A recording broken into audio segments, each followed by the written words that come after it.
comes licking your foot. Huh? Goat and the deer? Yeah, it's the same family. You stop eating the plants. Right?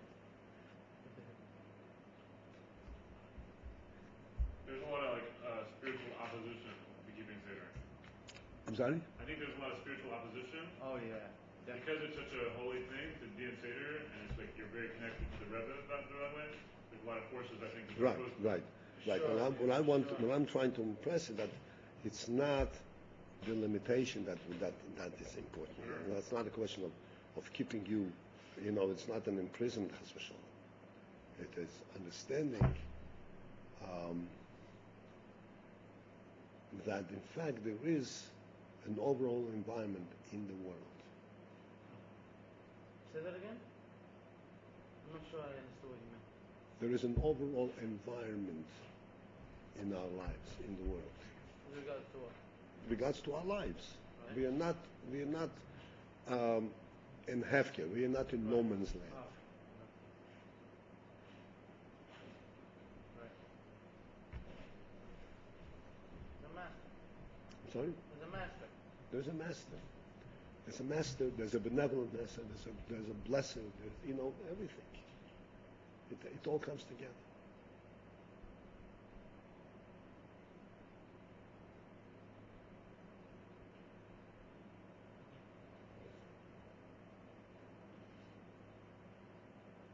We appreciate daylight. How much more will we appreciate daylight when we realize, hey, Hashem is giving us intentionally. We should appreciate it. How much more does it mean to you? Right? It's a different thing completely. For you. Sorry? For you. It's not just It's, there. it's a real thing. The artists go out and they paint the sky, whatever it is. But if we understand that this is what the Rebbe gave us, so that we should be able to relate to His greatness, completely different thing. It has a meaning. It's not officially created. It's a real thing. Everything that Rebbe created in the world, He created as a muscle so that we were able to relate to Him and understand more of the Torah, understand more of the greatness of the names.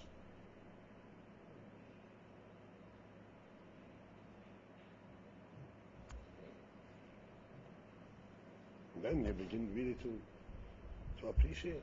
But if you prefer to be, this is the Gemara says, Avda behafkera lechalei. He wants to be in the wild. There's nothing around him.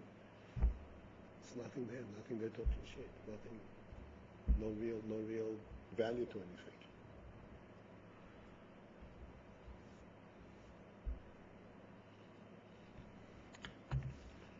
Okay. Can I tell you that the Echad Shir has totally changed Shema. Shema is something else now. Wow. It's crazy. Okay. Baruch Hashem.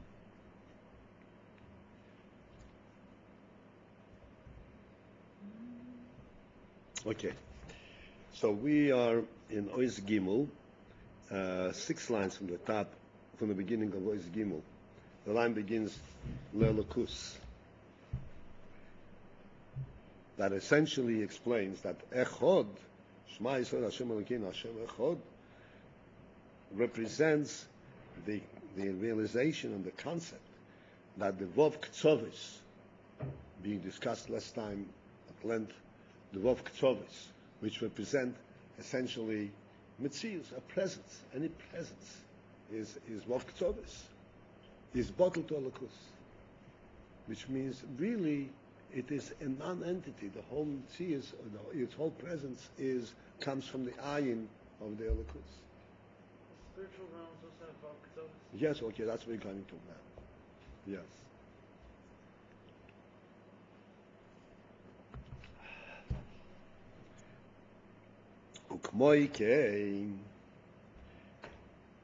And similarly, likewise, Yesh Vov Ketzovis Lamaylo. There are these Vov Ketzovis. Vov Ketzovis means, as we explained last time, 6 dimensions. Lamaylo. What does 6 dimensions mean, as we explained it here? The 6 dimensions, this constitutes a real presence. Nothing in our world, and nothing in our imagination. You know the place? That's right. 6 times from the top, from the beginning of the earth. Six dimensions represents something that exists as an entity unto itself. It has to have 6 dimensions. Otherwise, it doesn't have a presence. 3 dimensions means top, bottom, and 4 sides. This gives it a presence. It's called it occupies space. And in order for anything to be, it has to have the space that it occupies. As a matter of fact, what makes us aware of any existence, of anything that exists, before we identify what it is, what makes us aware that anything exists, it is the fact that it occupies space, that it has these 6 dimensions.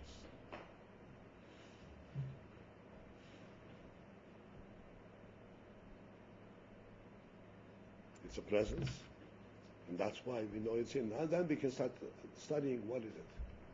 But its presence is the fact that it occupies our space.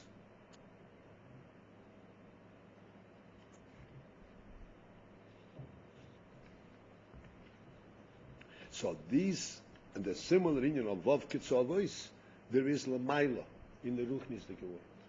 In Ruchnis. The who, and that is what's described in the Pasuk, L'cho Havaya Hagdula v'Hagvura v'Goymer. Okay, this is a Pasuk that we say in davening every day, in Vaygor of David. And what does it say over there? L'cho Hashem, L'cho means to you, Havaya. To you means it's bottled to you, it is yours. Hagdula, the Gdula. Hagvura, the power. Atiferes, Netzach, and Hoid, Kichoel Bashamayim Avodas. These are the 6 midas essentially.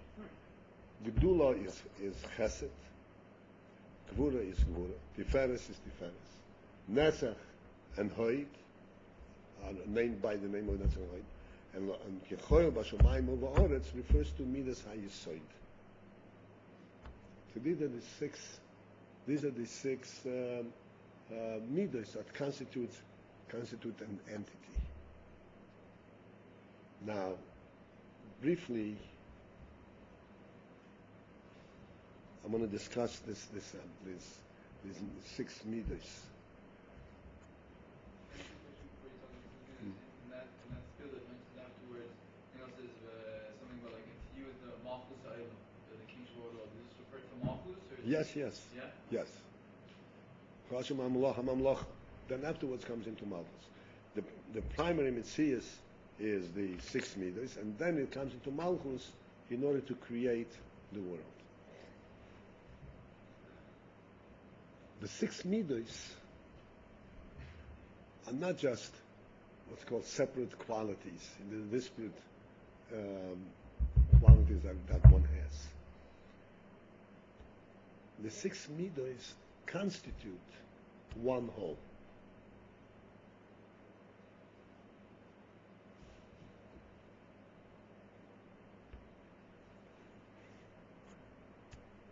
Just to illustrate in a quick, so to speak, in a superficial way, and there is deeper and deeper.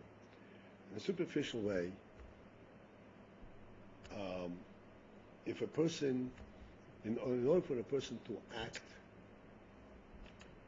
to do something, there has to be all 6 midas involved. before it goes into the deed. The deed is already the Malchus aspect. Before it goes into the deed, it has to have these 6 midas. The chesed and the gvura is the positive and the negative of a deed. What is the positive and the negative?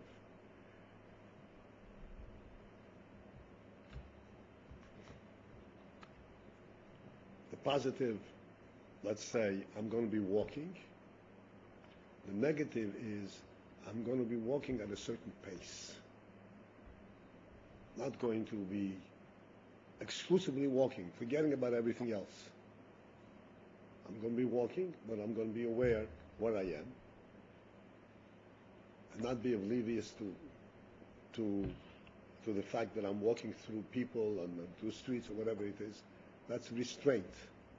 So the walking itself is the positive. In other words, this is what I'm doing. Then there has to be restraint on it. Without the restraint, it cannot be a real action.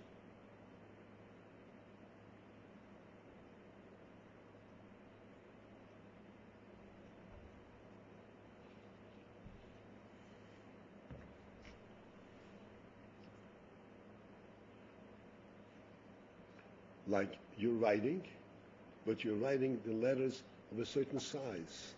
You're restraining yourself so that you can fit it onto the page and it's legible. This is this is necessary. This is part of the action.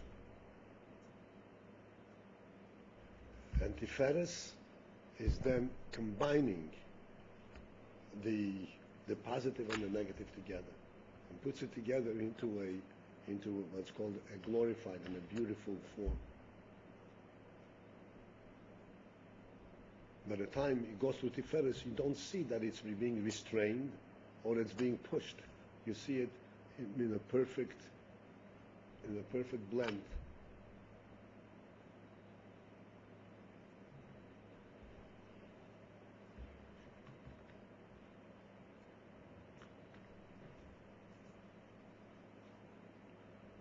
And then there are the latter 3 midas, Netzach, Hod, Yesod, which are the 3 midos. This Chesed, Gvura, and Tiferes, this is essentially something that is happening internally to the person. This is almost like in the intent level. What is the function of Tiferes? I understood that. Tiferes blends the Chesed and the Gvura.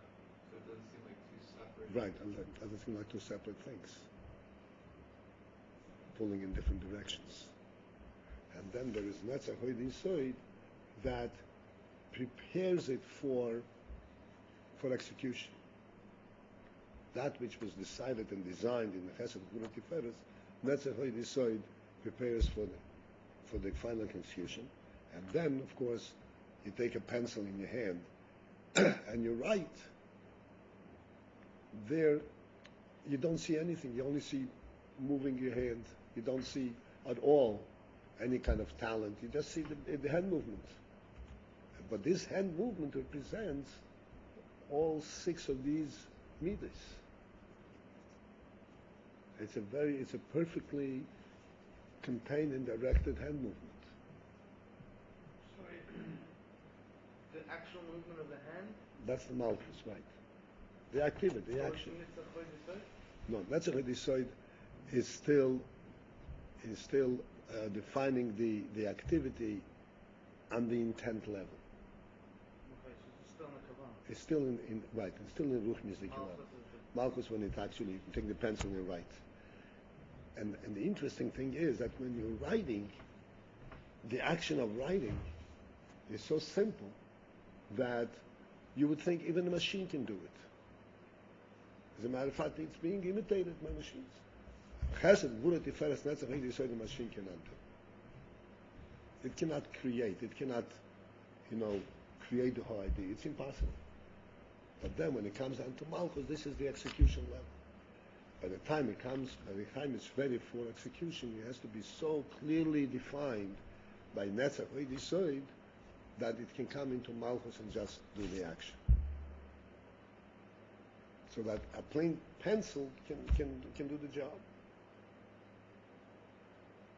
You can imagine an artist presenting an exquisite, rendition of a painting, and all he does is moving his pencil and says, "Oh, I can do it. Of course, I can do it. He can move the pencil, but it's just not going to happen."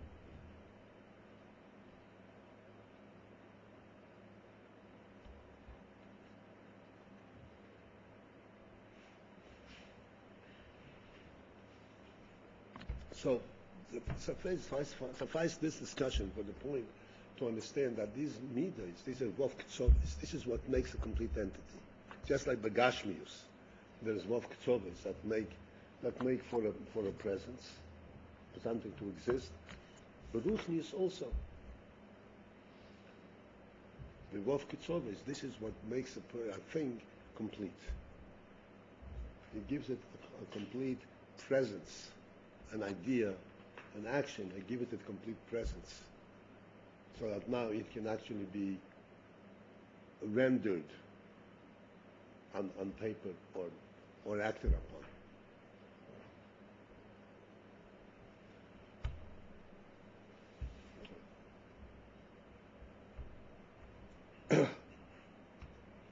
So the Pasuk says like this, that there is Hagdula veHagvura. I said Gdula refers to Chesed. Gdula goes to Chesed. Because just like Gdula means the greatness, Chesed is the expression of abundant openness. That's means Chesed. It's like when a person, it's a question of, giving somebody charity or giving or doing a favor, whatever it is. It's at chesed. Why not? Sure, it's open. Take it. But then there is Gvur and says, wait a second. That's not the way to give. Because if you give, like just open and take it, it does not have the proper result. Maybe he'll take more than is good for him, and he'll overeat or he'll overspend it. You have to do it in a restrained manner so that it is a meaningful deed. Chesed doesn't know how to restrain itself. And it has to come together with Gevura in order to make it a meaningful action.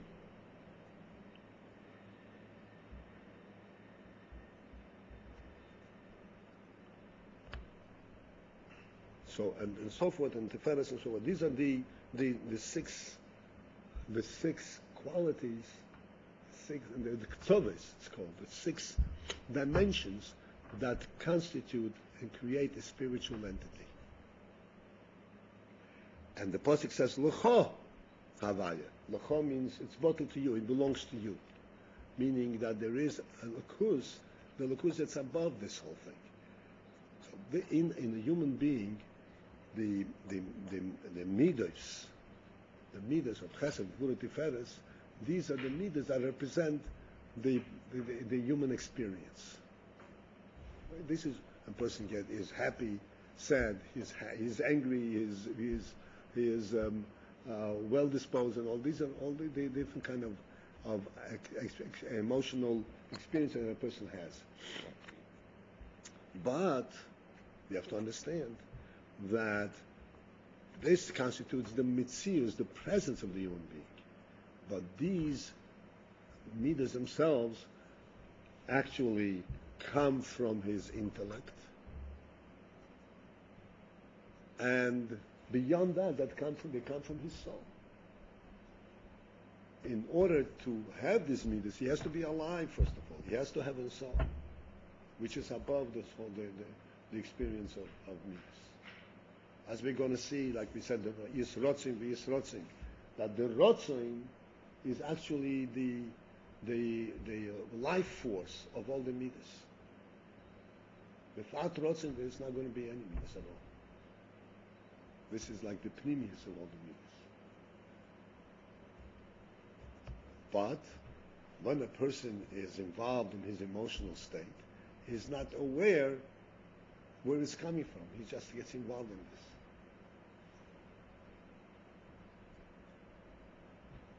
But in fact, the midas are really emanations from a much higher and truer source in the human being, in the soul.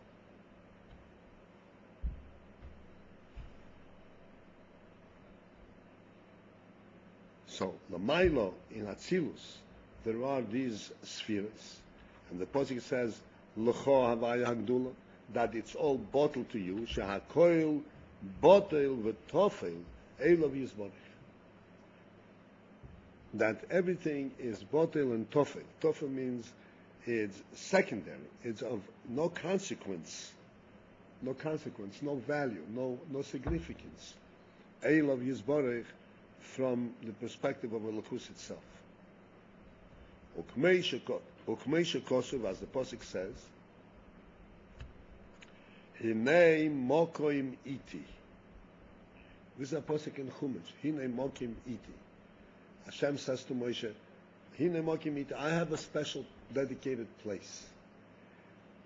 So the Chacham, the Gemara says, the expression, Mokoim Iti, place with me, Shehamokoim hu iti, meaning to say that place, what does place mean? Space itself, that which provides for the existence of world. Space itself is iti. Iti means is secondary to me. Tofil or bottom is secondary to me, secondary to Elokus.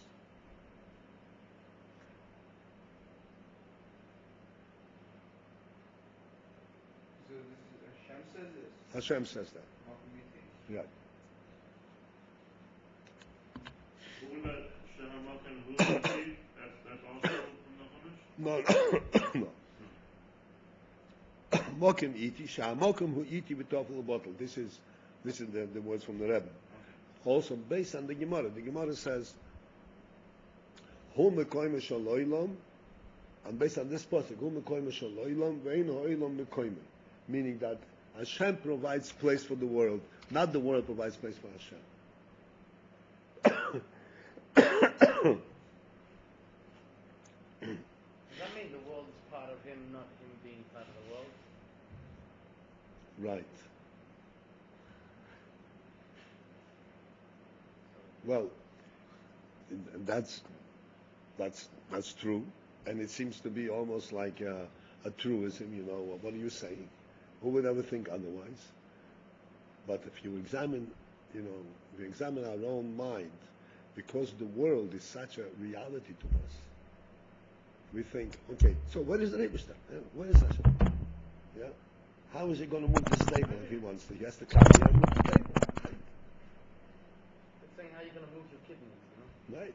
How are you going to do that? I better leave some room for him. This is how we think.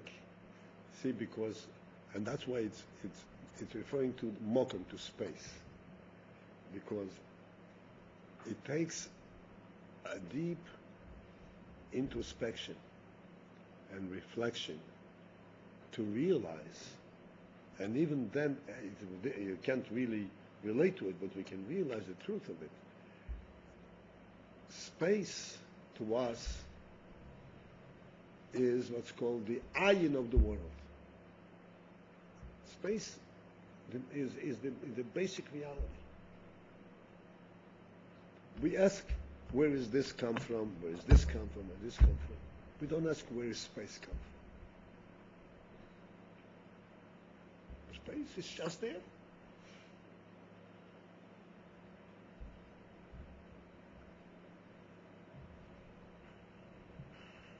Although, in fact, space, just like this, has a Vov Ktsovis, like we discussed last time. You better think of this. So, it's present because it has a presence. So does space have a presence. But its presence is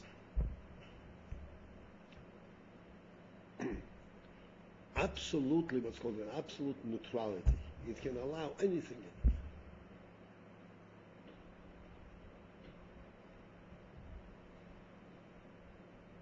There is nothing that, this does not allow this and this to be together.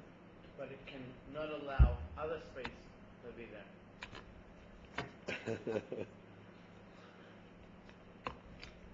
There's no difference. Because of its neutrality, there's no difference between this space and this space. It's absolutely no difference. But that space can never be in this space. On the one hand, you're right. On the other hand, if we think of space as a basic existence, which means that space essentially is limitless. And if it's limitless, there's no, you're always in the same place. You got me. You're in the same place. No, this is we'll have a chance to discuss it. This is, broad insights, and I'm trying to limit our discussion of this, not that which is pertinent both to understand the Maimon and for ourselves to be able to kind of open our minds and understand the world as perceived from a Chassidus and Torah perspective. So we have to remember, we shouldn't remember that space does appear to us as a basic presence. And when we talk about the Meibashim saying, "Oh, Hashem is intruding on my space." Right? I'm here. Hashem comes and He intrudes on my space. Without realizing, and it's avoided to realize, that the basis for space is Hashem's presence. That's what the Rambam says.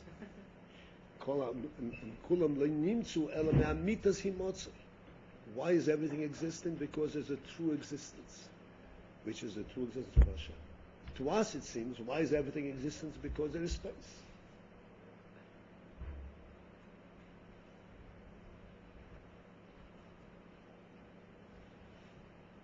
So this is what he says, that space, that the space, the place, hu ha-gvul, Hamokim, this is the gvul, this is the principle of limit. Essentially, what is space? Space is that which provides for the existence of entities that have a finite presence, that are limited. This is what space is. It provides for all of these things. What are all of these things? These are entities that have a beginning and an end and a middle. What is the principle of this? Have beginning and end and middle. It means like this. In our own experience, okay, I hope I don't lose you here. In our own experience, we have certain thoughts that we focus in, and we decide to think about this or to talk about this. Certain activities. A moment before I started thinking about this, I didn't think of it. Which means that this is a thought that has a limit. It has a beginning. Let me discuss, let me think about this. Just like we said before, I think about space, so I decide to think about it. I don't think about it all the time.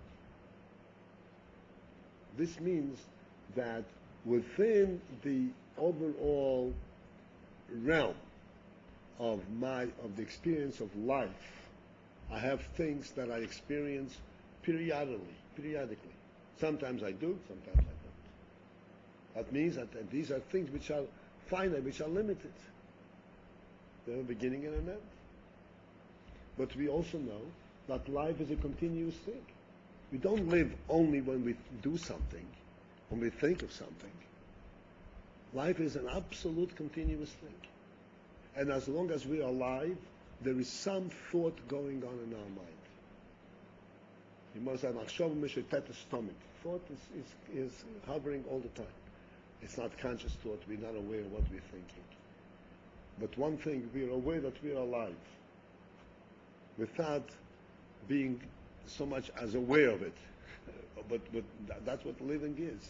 Living is a positive state. And this is constant. That constant life, that constant experience of living itself, is what's called the bligvul of life. You understand what I'm saying? This is the bligvul. This is the... Huh? I don't understand what Bligvul means without limit. It doesn't have a beginning. We're not aware of the beginning of that life. It's a constant. life. Yeah. It goes away though. You're right. It comes and goes away. We get born and so forth. I'm talking, so to speak, in context, in a relative sense. Of life? In a relative sense, in our experience, in a relative sense. There are things that we are aware in life and things that we're not aware. We are aware of certain activities, we're aware of certain thoughts, decisions we make, and so forth. But of life itself, we're not aware. We're not aware. It's something which is constant. Even though, excuse me? By me, for me, life is constant. As long as I'm around, I'm thinking I'm alive, whatever. Yeah, and by you, by me, by everybody. That's what life is. From my Yeah. myself. Yeah, that's right. In Not our as experience. a- I'm talking about in a relative sense. Relative in comparison to an activity. Oh, yeah, okay. Okay, you understand? So the constancy, or what's called the limitlessness of life, provides for the finite activity, the limited activity.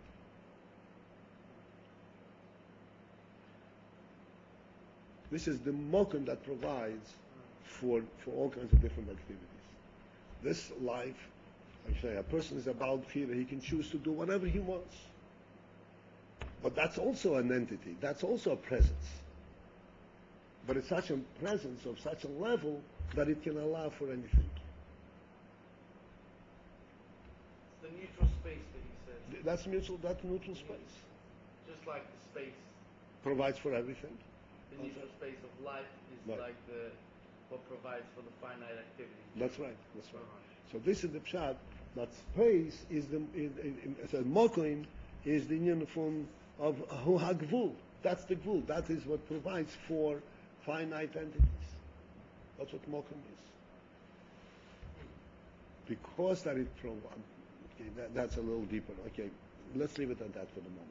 But you just said that it's infinite, yeah? It's infinite in a relative sense. In a Relative. Right. relatively infinite. Right. Because if it were truly infinite, it wouldn't provide for the finite. It wouldn't It provide. wouldn't provide for the finite. But that would make it finite. That would make it If finite. it couldn't provide for the finite, then it would be finite. No. Because infinite means it can provide for anything. Yes, it can provide for the finite, but not directly. Why not? Because in order to provide for something, it has to be able to relate to it. Infinite can relate to anything. No, it cannot relate directly to it. Just like your thought, what you conceptualize. You can tell me about it, but before you tell me about it, you have to rethink it. You know, what are you thinking? Oh, wait a second. What am I thinking? Right? Even though you were thinking it, but you can't just blurt it out. You have to bring it down a much lower level of consciousness in order for you to tell me what you're thinking. You can't speak at the level of, on the highest level of so to speak, introspection and introspect thought. But my thought is finite. Excuse me? Thought is finite. Yeah, so, but it still, if you want to really provide for it, all I'm saying is that in order to be able to relate directly to finite, it has to have some sense of finity within itself. Okay?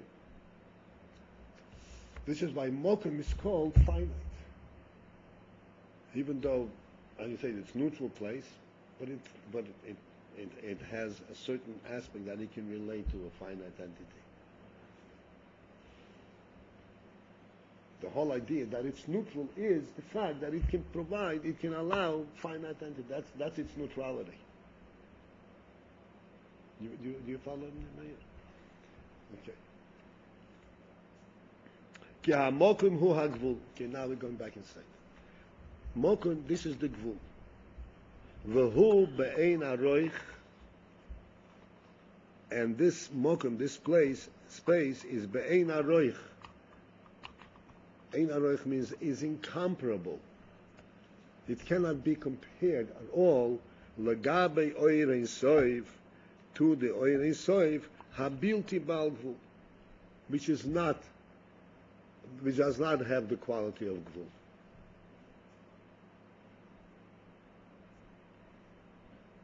And therefore the mokoim that's why it's called bottle and toffel to Elokus. Because Elokus is built about gvul, and the mokum is gvul.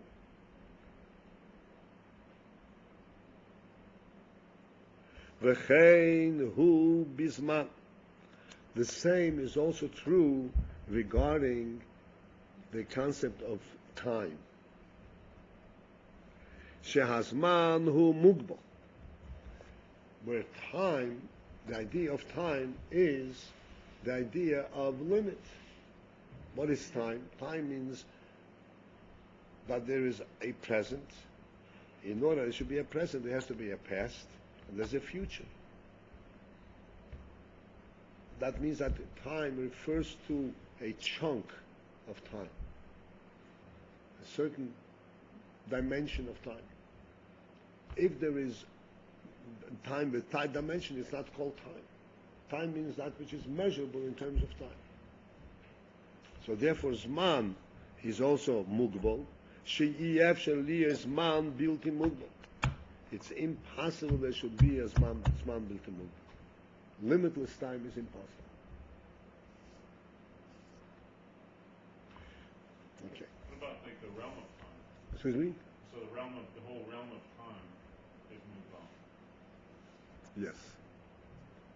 The whole concept of time is Hagbala.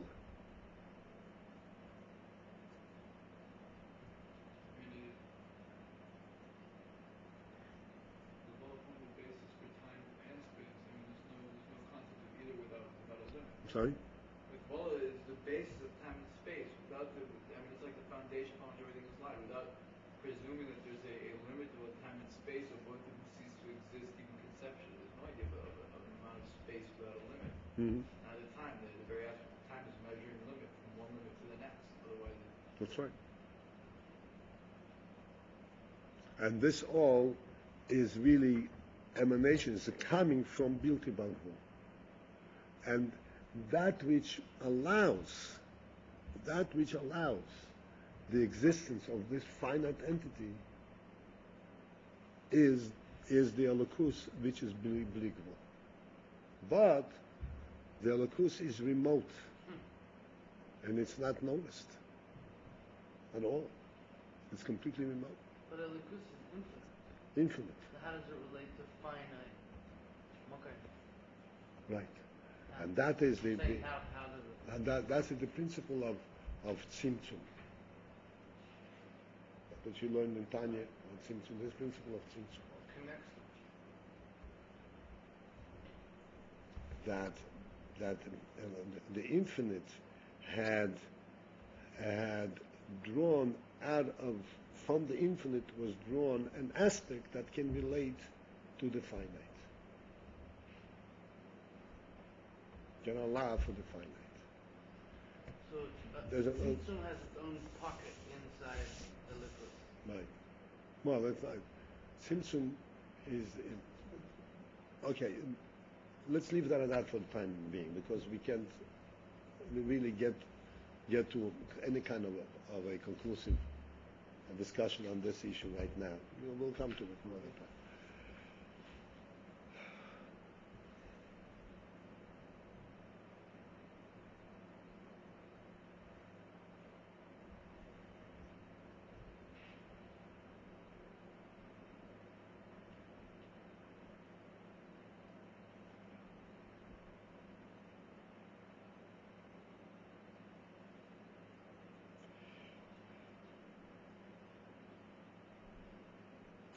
V'hizhavus hamokim v'hazman. Okay, here we'll be able to discuss this a little bit more. V'hizhavus hamokim v'hazman, the creation and coming forth of mokim and zman, of space and time, hu misfiras hamalchus. It comes from the spheres hamalchus. Ukmei shekosum, as the pasuk says, Malchuscha, Malchus kol elam. Your Malchus is the Malchus of all worlds. That refers to Mokoim, the space. Umemshaldecha b'chol doir v'doir. And your rulership is in all generations, which means in from time, the passing of time. Okay. Yeah. I want to stop here for a little while.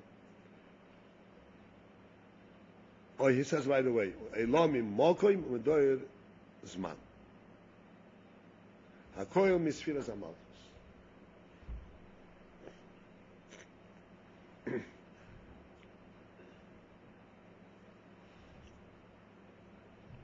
Let us take,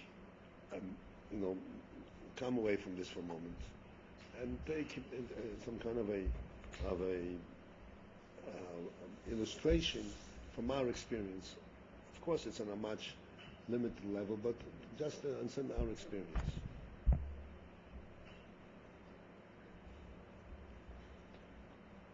If you want to write a letter to someone,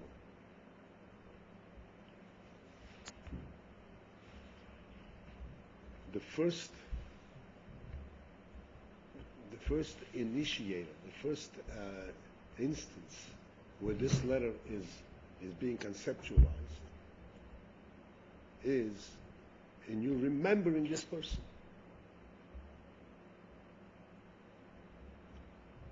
And if you sense a certain relationship to this person.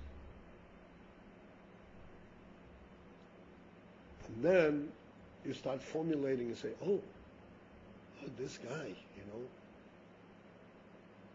he is so deeply embedded in my mind and heart. I haven't communicated with him already for 2 days, or 2 weeks, or 2 years.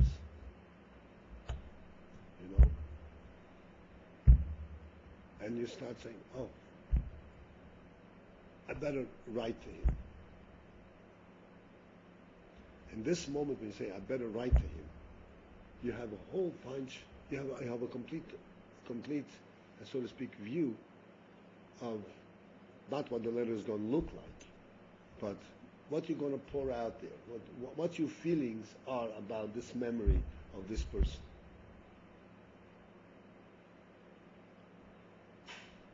And then, of course, you go further and you begin to formulate. First, sit down and say, okay, where's my pencil, pen? Let me do it now. When do I have time? Now I have time. In order to write, I have to find a place and time to do it. Okay? And then you start formulating the letter. The first thing you write is, dear friend. Once you say these words, a whole bunch of thoughts come flowing in. These thoughts come in some kind of an order. One brings to the other. And within that, each thought you formulate into a sentence and into a phrase, into a sentence, and into a paragraph. And then you go to the next thought and so forth. Okay. Now, this thought, this remembering of this friend,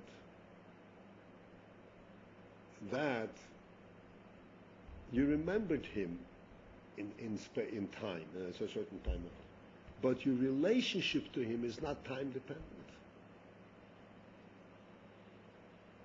Even before you remembered him, you had that relationship to him. What you remembered is that you had a relationship with him. The reason you remembered it is because you had that relationship, because he is registered in your memory. And that was there all the time. Which means that this, in our relative sense, this is timeless. And it is also spaceless, which means it didn't take up any of the space on your mind. You didn't even think about it. It was just there, without thinking about it, without being aware, without being distracted at all from anything that you're doing. This thing lingered on, this memory, this thought lingered on. Because that's part of the reality of your intelligence. Didn't take up any space and any time. Which means, as I said, the conceptually, this is not limited in space and time. And then as this thought was processed from the concept until you made a decision to write the letter and all that, even though as it came down, it became more formulated, as we will see a little bit later. It became more formulated, it went through your intellect, it went through your emotion and all that. Still, it is not in space and time. It's still completely related to the original thought, and it is still, so to speak, there's an aspect of the truth of your feeling about this friend.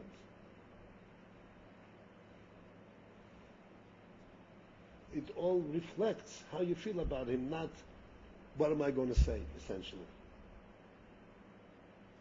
When you sit down to write, that's when your thoughts are become firmed, become limited, and every thought has to be expressed in a very finite form. This is what's called malchus.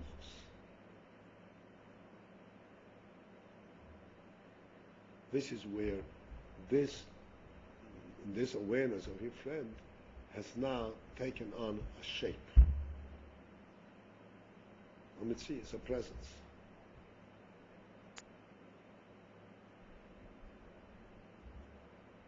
This is what the Rebbe says over here. Malchus kol malchus kol omer mishaltecha b'chol deir v'deir. Malchus, the spheres of Malchus, this is what provides for space and time. Because this is where Hashem relates to worlds. In other words, world means outside of Elokus. Just like when a person writes, it's outside of his mind. This is an activity that comes outside. What do you mean outside? Outside of him, outside of his mind. But you're saying this refers to HaKadosh Baruch Hu. HaKadosh Baruch Hu, Nothing's outside. you're right. So, as I explained to you before, the answer to all those questions is the Tzimtzum. Ah, this is Hashem made a Tzimtzum so that there is, so to speak, a place for things that are outside of Hashem. Even though you're right, nothing is outside of Hashem. But seemingly, in other words, in their own experience, everything in our world, we, like I said, we don't think of Hashem's presence, we think of His space presence. We're not aware of Hashem being the basis of our existence. We understand it, we believe it, a much deeper thing, but physically we don't see it. That's when Yeshua Mashiach will come, we'll see it. But we don't see it now. the idea that we learned about in Tanya not so long ago. Yeah. Tzimtzum until the thing thinks that it's something unto itself. Mitzad Nivra, no Mitzad HaKadosh. Right. Okay, this is the Tzimtzum. So therefore there is this the Eitz Chaim, that's the Arizal, expresses it like this. It says that there was Oirin Soif, talking about Oirin Soif, the infinite light.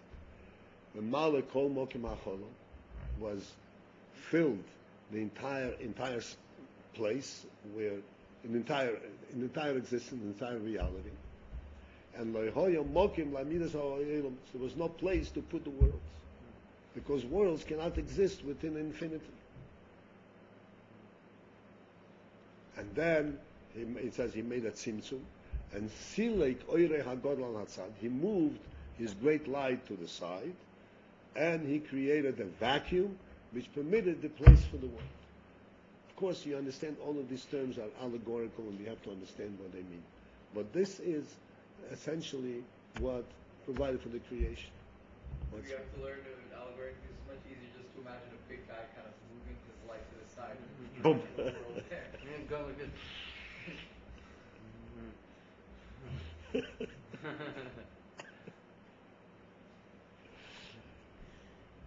Well, the Alter Rebbe in Tanya, you've learned just a few days ago, we learned that there was these people who interpreted the tzimtzum that, you say chitas, right, all of you? The people that interpreted the tzimtzum that it speaks about in Eitz Chaim, literally, that Hashem had removed himself from the world. Oh, it's not good. And the Rebbe says that this is not possible. Hashem, Hashem removed himself. A Misnagid rabbi told us that Inui Bilvada just means that there's Hashem and Hashem made the world. But he made the world and then he rolled it away and he's smoking a cigarette. Hashem is relaxing. Yeah, he's chilling out. He made it and he sent us a package Are, in are, space. are his feet on the table, or Huh? did he put his feet on the table? Yeah, no, I just went to another room or something. He'll be back later. To shine lights of Mashiach and flashing stuff. But in the meantime, he rolled us away in space and we're floating in orbit. It's pretty much what he... That's the spitting. It's pretty much what he explained, right? That was pretty much what he told us. Something Yeah? Yeah. Fully believed it. Who was You that? have to show him in Tanya, like, it doesn't... A Rav, somebody who knows The what guy he's... he came, he's a rabbi, he works with He tried to convince us, he works with some Kiddush movement. Kira B'chokim, All right, let's leave them alone, and them should help that they should all manage to see this. Baruch Hashem that we have this. Yeah. So we understand. So this is what he says, that this is all from Midas HaMalchus. Because what is Malchus? Malchus is is activity to the outside. This is where there is a from space, from the motive. Just like in a human being, right? That which he does outside of himself is in space and time. In order to express any thought, he has to take time and space. But that thought, as it is within his own mind, doesn't take up space and time. There are different levels, as I said before. In the inception, it's completely above space and time, because his relationship to his friend is continuous. Doesn't take up any room at all. It's like infinite? I'm sorry? His relationship is infinite? Can you say that? Infinite relative to himself, right? It is constant by him. It's beyond time and space. It's beyond time and space. It doesn't come and go. His memory of him, his thought of him comes and goes. He doesn't always think of him, but it's embedded in his mind. Let's say your parents, a father, a mother, is a relationship. You don't always think of them, but they're always there. He's all part of him. Your friends, your brother, sister. I mean, all of those things. These are constant. Even though you're not aware of it.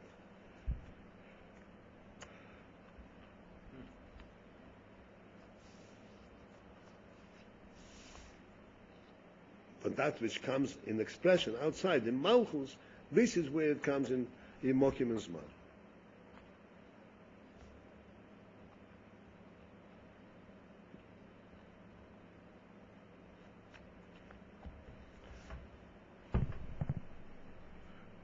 V'shoyre, okay, we have that. V'shoyre shorshon, the root of their root. In other words, the fact that in Malchus creates Zman u'Mokim, just like we explained before in the Moshel, that when you sit down to write, that already everything is Zman u'Mokim. But in order to write, you have to have formulated the idea in a way that it could be written. It cannot be in its inception, hidden someplace in the crevices of your psyche. It has to be something that you thought of. So this is not really imokim and zman because it's your thought, but it can relate to mokim and zman because you have formulated the idea in such a way that now you can actually express it in words and put it down on paper. So therefore, this is called the shoyrish of Malchus, the shoyrish shorshim, the shoyrish of the shoyrish, the Zman Mokim itself is the shoyrish, the root of Zman Mokim is in Malchus. The root of the root is on a higher level. It's called in the midos, in the midos, in the attributes, in the emotions, and that which formulates in your mind before you come to execution, which is also, which is in the between. It can relate to Zman or Mokim, to space and time, but it is not itself limited in space and time. It can relate to it, but it's not limited to it.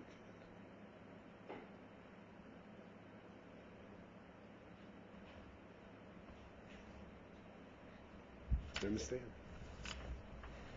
This is what he says here. The root of this of space and time is from the aspect of zo. What's a zo? Zo is ze'er ampin. That refers to the midas of Atzilus. It's called the zo. They call it ze'er ampin. The root of the root is the root of Malchus, yeah? Right. The ze'er ampin. This is the ze'er means the small form. Small. Face, I've heard it translated. Yeah, you can say either face or the small version. It's like Hashem in capsule form, yeah? Why does it ever choose you to He made a picture of himself and made Ze'eran. What? Why does it ever choose to hear Shoresh Shoreshim? Why not just Shoresh and Malchus? Because the emphasis that we want to discuss here now is Zman Mokim, not Malchus. Where does Zman Mokim come from? That our emphasis is what is Zman Mokim? How Zman Mokim is bottled to a Elokus. Understand? We're not focusing on Malchus. We're focusing on Zman Mokim. That's why he says the Shoylish is Zman Mokim. Right, facing Zman Mokim back. Why is it the root of the root? Because What's the root the of root is Malchus. So Ze'eran is the root of Malchus, which is the root of Zman Malchus. Right. Shoylish Shoshim Ubchinas Zo. What really ultimately allows for the union of Zman and Mokim is the aspect of Zo. Zo is the midas that Atzilus, so like we said before, the smaller version.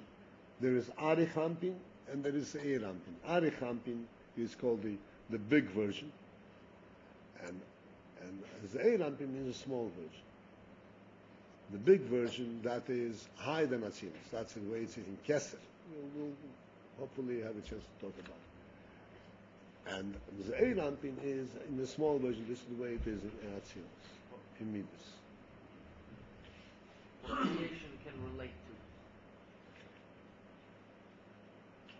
to? Indirectly. Indirectly. Yeah, Sheira Shosha. Or Kamaimer, and as the Gemara says,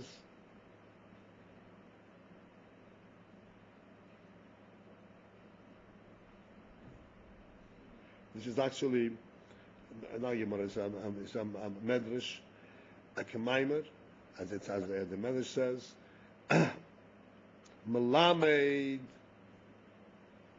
that this teaches us Shahoyo Seder Zmanim Koidem Lochein, that there was a Seder Zmanim, an order of time, Koidem Lochein, before the creation. At the time of creation, this is what created Zman.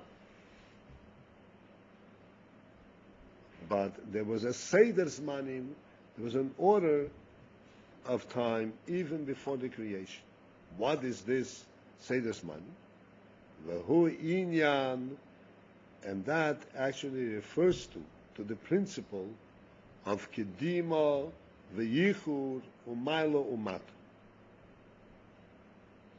Kedima v'yichur means that which comes first and that comes last. Kedima means first and last, first, front and back. And umaylo umato means up and down.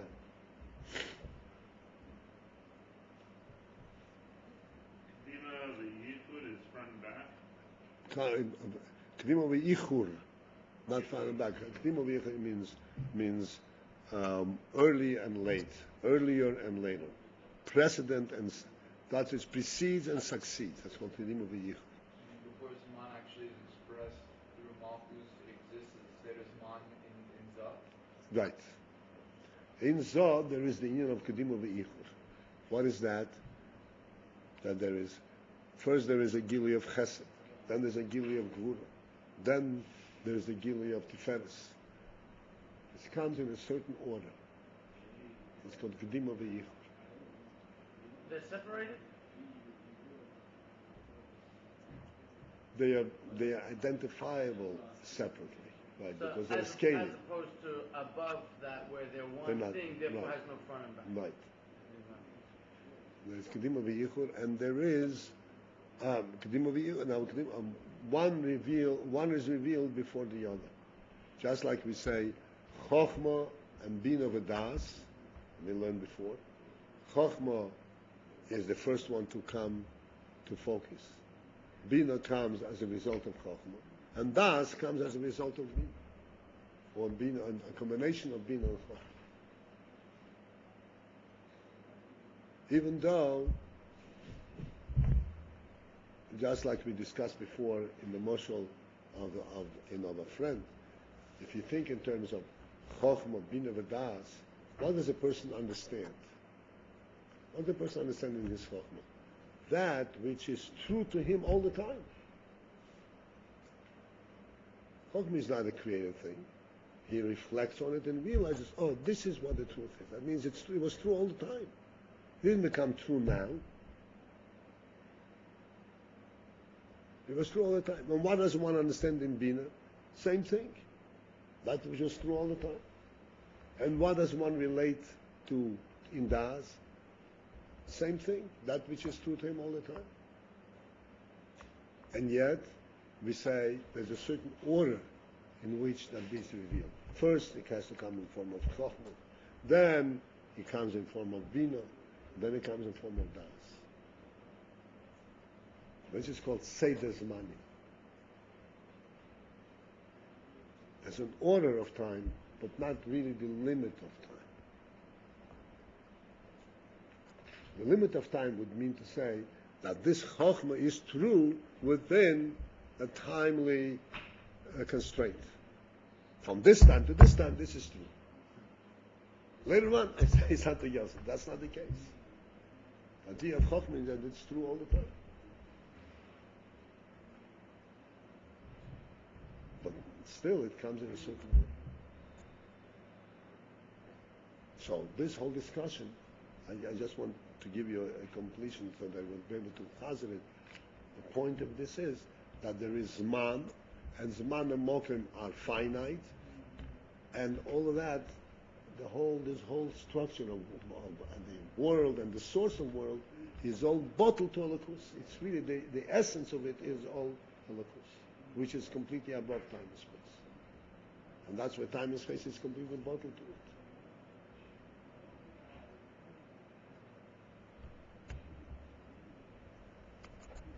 Okay, gentlemen.